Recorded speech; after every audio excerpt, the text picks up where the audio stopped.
So, good evening, everybody. Today, I'm going to be talking about something which is usually taken in interest by almost everyone. It is about the search for life beyond Earth. Well, to start off, I want to ask you a question. Did any one of you here ever wonder, why are people so curious? Why do we have this great desire to learn, to know new things around us every day? Well, curiosity may be the driving force behind mankind's never-ending quest for knowledge.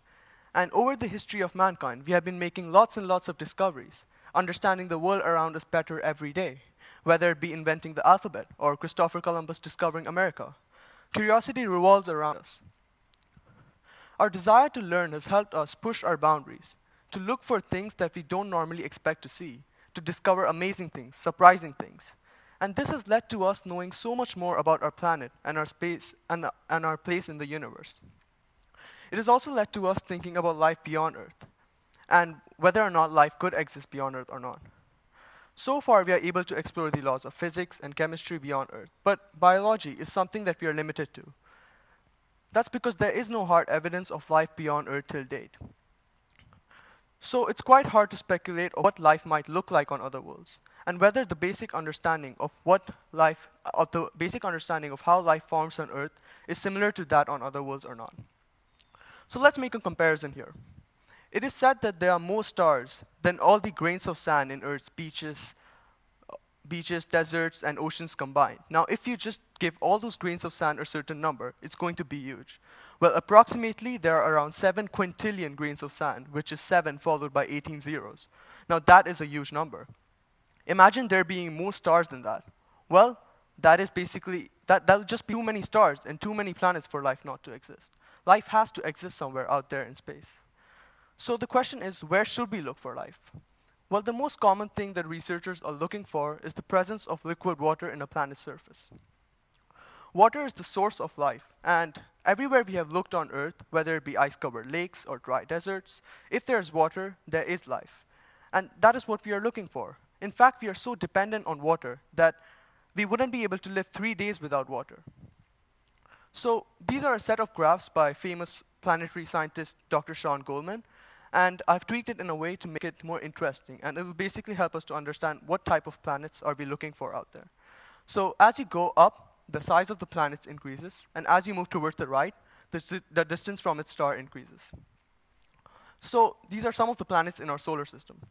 So when we are looking for planets, we are usually looking for those planets that are not too far away, not too close from the sun, so they're just right distances so that they can hold liquid water.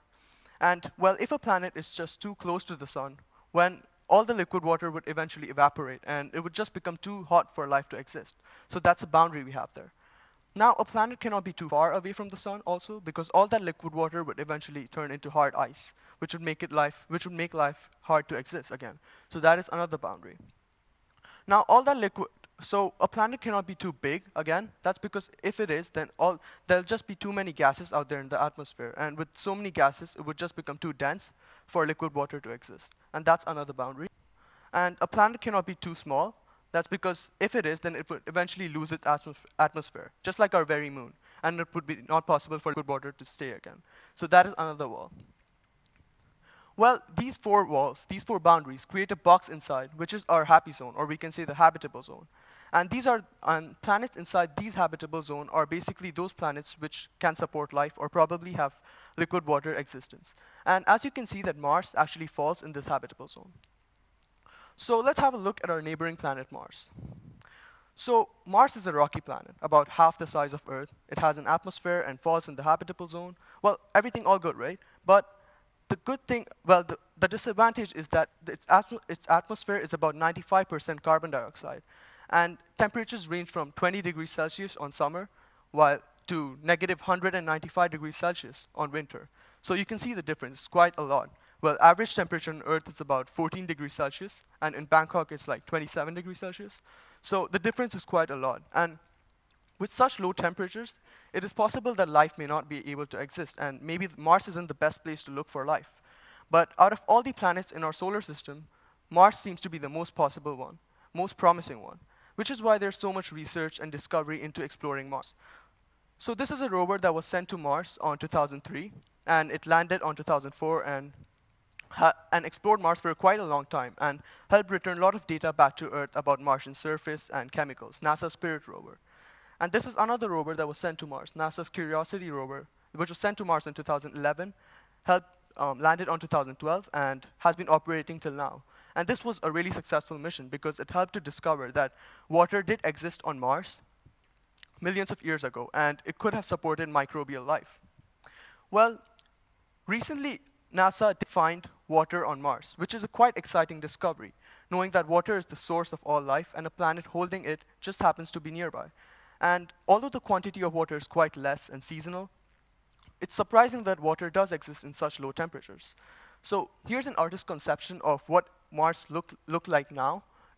That's the image to the left, and what it could have looked like millions of years ago.